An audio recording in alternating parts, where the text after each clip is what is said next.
కుమ్రంభీం ఆసిఫాబాద్ జిల్లా జైనూరు మండల కేంద్రంలో doctor B R Ambedkar memorial association ఆధ్వర్యంలో రాజ్యాంగ నిర్మాత భారతరత్న డాక్టర్ బాబాసాహెబ్ అంబేద్కర్ దేశానికి చేసిన సేవలు చిరస్మరణీయం.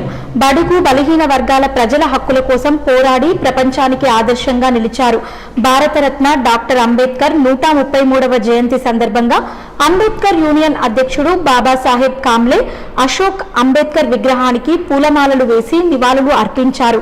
ఈ కార్యక్రమంలో కాంగ్రెస్ జిల్లా నాయకుడు విశ్వనాథ్, మైనార్టీ అధ్యక్షుడు షేక్ ఇస్లాం, కాంగ్రెస్ సీనియర్ నాయకుడు బండారి వెంకటి, ప్రెస్ క్లబ్ గౌరవ అధ్యక్షుడు జమీల్, హను పటేల్, లక్ష్మణ్, అఫ్రోజ్, అయూబ్ ఖాన్ తదితరులు పాల్గొన్నారు.